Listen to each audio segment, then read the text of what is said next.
Bhuvanagiri MP టికెట్కు 20 కోట్లు అంటాయా? ఒకసారి మీకు చూపిస్తుంది. భువనగిరి ఎంపీ టికెట్కు 20 కోట్లు, మామూలు కథ. ఇక్కడ చూడండి, భువనగిరి ఎంపీ టికెట్కు 20 కోట్లు. పైలా శేఖర్ రెడ్డికి జిల్లాకు చెందినటువంటి ఓ మంత్రి బేరం. పాతోళ్లతో పొసగగా కొత్తోళ్లకు గాలం. బీఆర్ఎస్ మాజీలను తీసుకురావాలని డీల్. సొంత ఎమ్మెల్యేలతో మంత్రికి గ్యాపు. తన టీంను తయారు చేసుకునేందుకు ప్లాను. 1-2 రోజుల్లో పైలా కారు దిగేటువంటి ఛాన్సు. డీకేతో నడుస్తున్న రాజకీయ భారం. డీకేతోనూ నడుస్తున్నటువంటి రాజకీయ రాయబారం. రాజకీయాల్లో కీలక పదవుల్లో ఉన్నప్పుడు మన కింది వాళ్ళు మన వాళ్ళై ఉండాలి. మన మాట వినేవాళ్ళు, మనకు సహకరించే వాళ్ళు ఉండాలి. అలా కాకుండా కాళ్ళు పట్టి లాగే వాళ్ళు ఉంటే 10 రోజులు తిరగక ముందుకే పదవులు పంచభూతాల్లో కలిసిపోతాయి.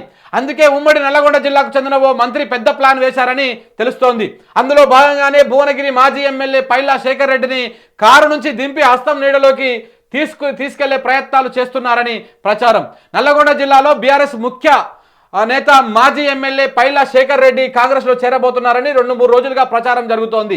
మొన్నటి అసెంబ్లీ ఎన్నికల్లో ఆయన ఓడిపోయారు. ఆయన బీఆర్ఎస్ నుంచి లోక్సభ టికెట్ ఆశించినట్లుగా తెలుస్తోంది.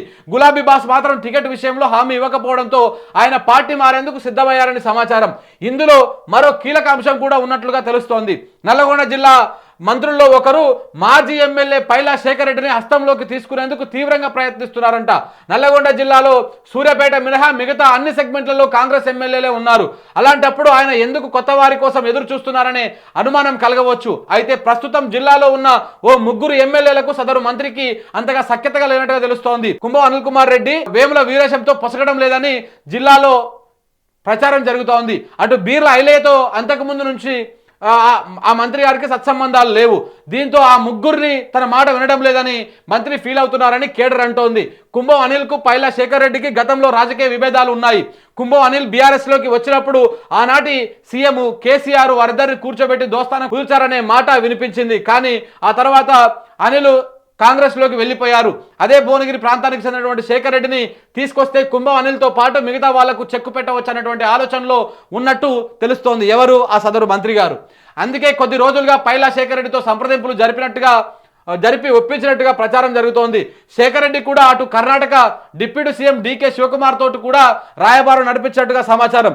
జిల్లా మంత్రి కావడంతో ఫైనల్గా మళ్ళీ ఆయన దగ్గరికే వ్యవహారం చేరిందని తెలుస్తోంది. ఇద్దరిది పాత దోస్తానమే, ఆ మంత్రి గారిది ఈయన ఇద్దరిది పాత దోస్తానే.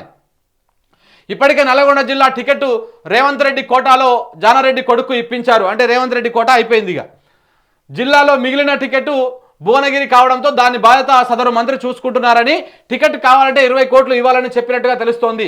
దీనికి పైలా శేఖర్ రెడ్డి కూడా ఓకే చెప్పేశారని అంటున్నారు.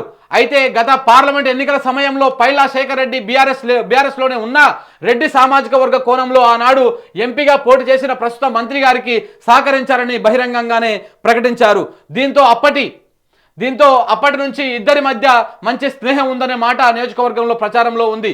ఇప్పుడు అదే స్నేహంతో పాటు తనకు తోడు కోసం మంత్రి లోక్సభ టికెట్ కోసం ఫైలా ఒకటయ్యారని జిల్లాలో మాట్లాడుకుంటున్నారు. అంతేకాదు జిల్లాకు చెందినటువంటి బీఆర్ఎస్ మాజీ ఎమ్మెల్యేలు కూడా కొందరిని కాంగ్రెస్లోకి తీసుకురావాలని మంత్రి సూచించినట్టు తెలుస్తోంది. అందులో భాగంగానే నకరేకల్ మాజీ ఎమ్మెల్యేతోనూ సంప్రదింపులు జరుపుతున్నారని రాజకీయ వర్గాల్లో చర్చ జరుగుతోంది, ప్రచారం జరుగుతోంది. ఇది కథ. సో ఏమవుతుందంటే 20 కోట్లకు బేరం పెట్టుకున్నారన్నమాట. దాన్ని ఒక మంత్రి గారు చక్రం తిప్పుతా ఉన్నారంట. చక్రం తిప్పి ఇట్లా 20 కోట్లు ఆ మంత్రి గారికి ఇవ్వాలి. ఆల్రెడీ రేవంత్ రెడ్డి కోటర్లో అయిపోయింది, ఈ మంత్రి గారికి 20 కోట్లు ఇవ్వాలి. దాంతోపాటు నువ్వు వచ్చుడే కాదు, ఈ మాజీ ఎమ్మెల్యేలు ఎవరుతారో వాళ్ళు కూడా రావాలని చెప్పేసి వాళ్ళ ప్రయత్నాలు కూడా చేస్తూ ఉన్నారంట. ఇప్పుడు ఏంలో వీరేశంతోనే ఆ మంత్రి గారికి పడతలేదు, ఆ కుంభం అనిల్తోనే ఆ మంత్రి గారికి పడతలేదు, బీర్ల ఐలేతోనే ఆ మంత్రి గారికి పడతలేదు. దీంతో అందరికీ 3 చెక్కు పెట్టాలి కాబట్టి ఈయన తీసుకొస్తే ఈ రెడ్డి ఆ రెడ్డి అందరం కలిసి ఒకటైతాం కాబట్టి ఈ విధంగా నడుస్తుంది అన్నమాట. మొత్తానికి ఇట్లా బేరం మంచిగా గట్టిగానే ఉందన్నట్టు. 20 కోట్లు అంటే మంచి మాటనే, బాగానే ఖర్చు, ఎన్నికల ఖర్చు సంపాదిస్తున్నట్టు బాగానే.